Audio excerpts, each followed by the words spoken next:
What's going on, everyone? It's Coach Mac back with another video, and today I'm going to be talking about how you can train through injuries. So if you like videos like this, make sure to like and subscribe and stay tuned for the video.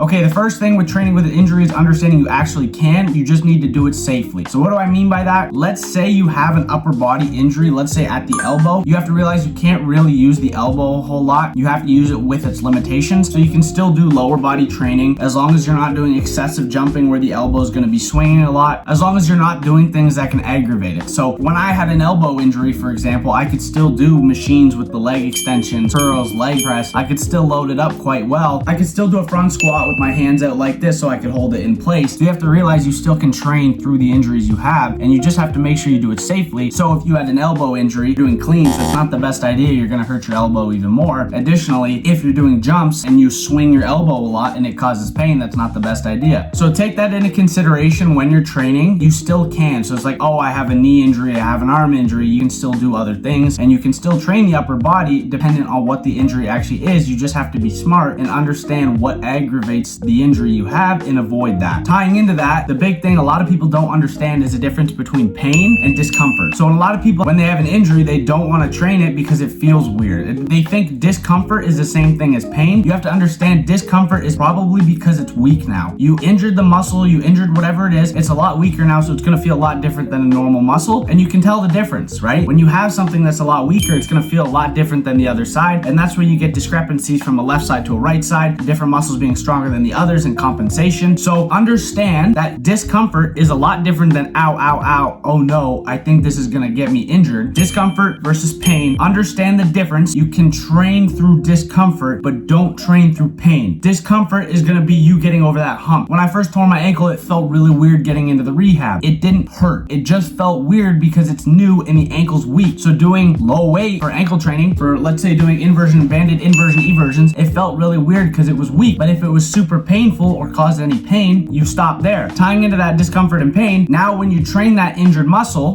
train within the range of motion it's capable of at the time. So if you have a lot of pain doing this, but you don't have any pain doing this, it just feels a little odd, you can train through that range of motion. If you don't have a lot of pain doing, let's say, a quarter rep, work through that range of motion. Go with what you're capable of, and it's gonna help you still train without having the risk of injury. When I tore my hip flexor, I still had to prep to go overseas and play in Finland, so I couldn't sprint a whole lot. What I was doing is I was pushing a sled for conditioning. Why? It avoided me going into deep hip flexion and deep hip extension while still being able to train everything else. And these were the two things that would irritate my hip flexor and make the injury worse. So hope this video helps somebody. If you like videos like this, make sure to like and subscribe and stay tuned for more videos like this in the future.